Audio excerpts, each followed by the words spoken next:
Holy shit, this game. Borderlands 2, baby. Gameplay, characters, environments, story, even the art style itself is oozing its own unique personality. It is a breath of fresh air. Even now, I have wanted to talk about this game for so damn long. So what better way to kick off this whole YouTube thing than my favorite game? Now I know I'm late to making a video on this game, since it came out in fucking 2012, holy shit. But I don't give a shit. I'm gonna go over everything that I think makes this game work so damn well. So sit back, grab something filled with caffeine while I do this shit. Fair warning, there will be some small spoilers though.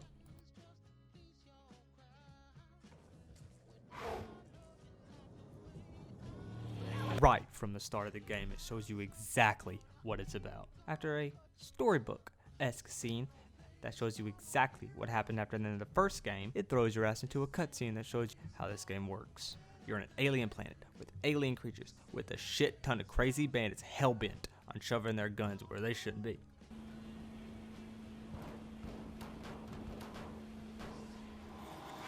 Then, the game shows its true threat.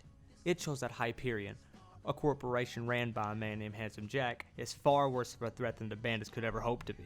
We get a brief look at all the characters / classes showing off their action skills. More on you later. And then we get to see how Handsome Jack's personality works. Again, more on him later. Then we wake up on a barren snowland with Claptrap, easily one of the best characters in the game. After a brief tutorial, we get to fight our first boss, Knuckle Dragger. Yeah, this guy. Dude straight up looks like someone got a gorilla and Machamp, threw him into a blender, and this fucking thing crawled out. The boss fight is easy, but well, it gets the job done. Now some of you may not have known this, but Knuckle Dragger has a chance to drop the only level 0 gun in the game, the legendary gun, the Hornet. Oh shit, yeah. I forgot, yeah, I had to restart the game for him to spawn again. Cut that. Then we meet more characters, do a shit ton of side quests involving killing a badass midget on the back of a bully mong and collecting fur from those Machamp looking motherfuckers to give a fur mohawk to Claptrap. We go through some more action and get into a badass boss fight with Captain Flint and kick his toasty ass. We then get on Claptrap's boat and sail to the big openness of Pandora. And that's just the fucking intro. Now I know what you're thinking. Well, it doesn't matter because it's just a FPS Call of Duty, pew pew pew. What? Calm down. But down to the lightsabers. Yes, the base gameplay is an FPS, but as I stated earlier, each class has tons that goes into them, starting with the character's action skill. Each class has their own unique action skill, and it will drastically change the way you play depending on which one you have. Want to strategize and plan out your attack? Well, Zero and Maya are easily the characters for you. You don't give a shit about any of that? You just want to run in there and start swinging around like a fucking psycho? Well, then the psycho class is your poison, clearly. Going crazy with him and just hacking enemies to pieces. Hell, even Axton, the fucking Aquaman of the group, has his purpose. He's bland in design and gameplay, but he's a great starter class for people to introduce themselves to this game from just a normal FPS like Call of Duty. He's your Soldier 76, basically. Alright, I'm gonna take on this son of a bitch, let's go. Oh, fuck. This is gonna take a while, isn't it? Other than their action skill, each class has 3 distinct skill trees that will change your playstyle pretty drastically. Using Zero as an example, if you're a big fan of Naruto and don't want to live out your favorite fanfic in Borderlands 2, then the Bloodshed skill tree is easily for you. This focuses extremely high on melee attacks. We can dash around the fucking screen like a psychopath. You don't like anime? You ain't about that life. Well, then the Cunning skill tree is probably for you. It's just a mix of standard gun skills and ninja-esque abilities. You can even throw fucking kunai.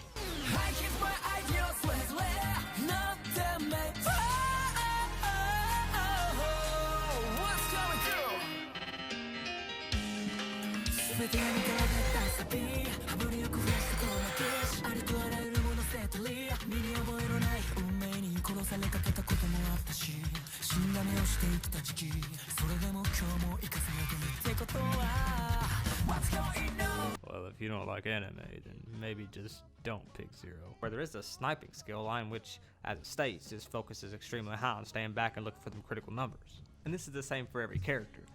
take that character and bend that bitch to be exactly what you want it to be. There are even 2 DLC characters, making a total 6. My god, goodbye sleep. And the enemy variety is fucking breathtaking. There are fucking countless enemies that all work differently from one another. There are even badass versions of all these characters, and if you like more adjectives, there's also super and ultra badass of each of these two, making the game have an extremely high challenge. There's also this fight for your life mode, where if you were to die, you just drop to your knees, and you have a short duration to either kill an enemy to get revived, or have your ally revive you. This is extremely great because it gives you a second chance to stay in there and keep in the fight, and the game even calls it a second chance like it's fucking smart or something. All of this combines together to a gameplay that is fucking addictive as shit, dude. And there are several new game pluses, each one with enemies' names changing and even new enemies that show up that wasn't there before. There are even these things called badass points, which aren't as important as other things in the game, but they're a percentage stat boost that you can unlock by doing several achievements, and these are spread across all your characters, so it's some sort of overall progression instead of just a single character. This game even has 4-player online co-op and 2-player local split screen, so you can fucking murder your friends over that legendary even farm for 14 fucking hours because everyone shares loot. Next up is gonna be the loot. Borderlands 2 will make you a fucking hoarder. There is an endless amount of loot in this game, even overwhelming at sometimes. The game works on kind of like a Diablo-esque loot system where you're gonna find far too many weapons for you to ever hope to use, so it's your job to just shift and shudder your way through them to find the ones that aren't horrible and are kinda even worth a damn. There are even different gun manufacturers, for fuck's sake. Starting with Jacobs, an old west kind of gun style. They can never have any elemental effects though. Then there's Malawong, a company that can only produce guns that have elemental effects. You're never gonna find one that doesn't have an effect. Then there's Tedor, guns that you throw like a fucking Wiimote when you reload. Don't ask me how it fucking works. There's Bandit Guns that have badass designs and huge ass magazines, but they usually are subpar in other stats due to make up for how many bullets they can actually hold. There's Hyperion, the shit company that makes guns that get more accurate the more you shoot. The Mercenary group that makes dog guns that are just military guns that burst fire while zoomed. These feel like your average Call of Duty guns. There's Valdorf, guns that have way too much fire rate. I don't like these. Then there is Torg, guns that have slow moving bullets, but they have explosions! Then there are shields, of course, which just act as like an extra health bar. The game does find a way to make these kind of unique because they do have variants like Nova and Spike. Then there are grenade mods that change the way your grenade works. So what do you want me to say? It's pretty self-explanatory. Time to kill him again. Oh my god, it's so fun. Oh, I didn't get it. What a surprise. Somebody fucking kill me. There's class mods, stuff that only certain classes can use. These alter characters in ways that they're meant to be played, like giving melee damage to 0 or fire rate to accident and stuff like that. These are more unique than the normal stuff. Then there are relics. These simply just upgrade your basic percentages, like giving you boost speed in a car, reload speed, or fire rate, just simple stuff like that. All of this works on a color-based system like Diablo, white being the worst, and green, blue, purple, and last but not least, legendary. Legendaries can drop from any character but have a fucking tiny amount of percentage it has to drop them. The only way you can get legendaries with any kind of consistency is certain bosses. Certain bosses have higher percentages to drop certain legendary guns, like fucking Knuckle Dragger. So many things to go through. There's so much to find in this fucking world. And speaking of this world,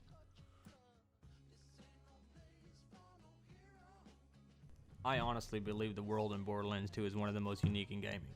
It's a fun mix of Mad Max and cartoony sci-fi fun. Environments range from beautiful to fun to crazy fucking bullshit going around all around you fucking fridge to just straight up badass looking. Look at that! It's a ship stuck in ice with a dragon on the front that breathes fucking fire. My only gripe is that some of these zones don't seem like they really connect well. Like the bottom of the Hall of Sanctuary, it connects to a corrosive zone that doesn't really make fucking sense. The fuck? But all in all, the world is fucking beautiful. It drew me in and made me want to explore every fucking inch for all these secret little hidden things all around the world. It's masterfully built. Hey guys, I got it. I got the gun, but I forgot to hit the record button. So because I love you guys, I'm gonna do it again because I need to see when I get it. There are many characters in this game that really push the plot forward. There are also countless side quests that make you really want to do them, to see what other kind of funny shit can happen because of how unique these characters are in personality and design. Every main character in the game has this badass intro to show off their personality. Same goes for even how many of the bosses go in the game. There are even a bunch of side bosses that can only be unlocked through these side quests. Hey guys, look, I got it.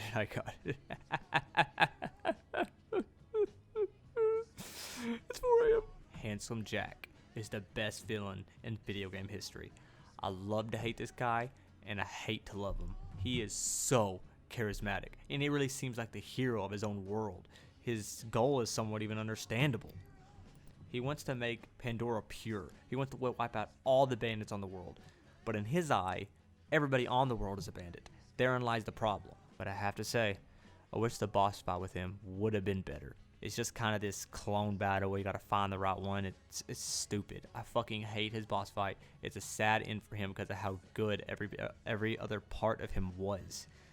It's very disappointing in my opinion. Another gripe is the playable characters. Yes, they have their own unique personalities, and they do speak a lot when you're in combat and such. But they don't ever comment as the story goes along. They don't ever speak up when things are going to change. They don't ever speak up when a character dies. They don't have arcs like the side characters do in the game. It's very disappointing to me. I understand time frames and how they only have a certain amount of time to do certain things, but this is something I really wish they would have fleshed out more, because these characters just kind of feel bland in the end of the game. They don't feel like they changed at all. Some of the good characters aren't even really good guys, if you know what I mean. Like, take Marcus for example. He's the gun merchant. He has said in echoes, and even in person, that he sells guns to mercenaries. Yes, he helps you out throughout the game, but he's not a good guy. I love this. I love that it shows how not everyone can be a Roland. Not everyone can be a Lilith. There are going to be people who are greedy and take their own pride ahead of themselves. He hates Handsome Jack, yes, but he ain't a good guy. There is a shit ton of DLC in this game. The good shit. Fuck, look at it. Tiny Tina's Assault on Dragon's Keep is the best DLC to ever be released.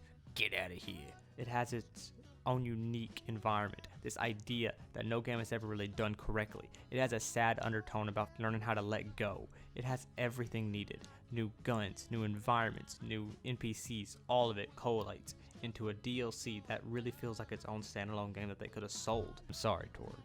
And the fucking Easter eggs. I almost forgot about the damn Easter eggs. You can't talk about Borderlands 2 without mentioning these fucking eggs. The infamous Minecraft one. There's just so much fun shit here. You can tell the developers had a blast making it. You can even kill creepers and Snow White and the Seven Dwarfs.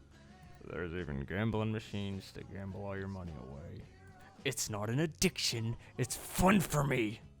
Oh, agreeing. I mentioned the humor earlier, but I have not touched on it near like I should have. The humor in this game is fucking unbelievable. It is hilarious at most points. Just look at some of the examples of the shit that I got. Spoon. A freaking spoon.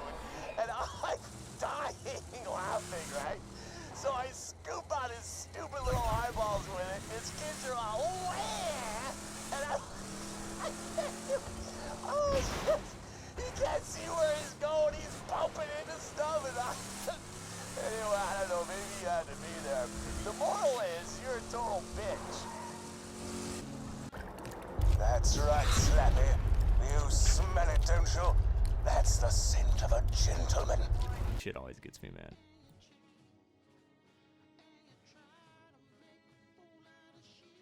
Borderlands 2 is a game I believe everyone should play.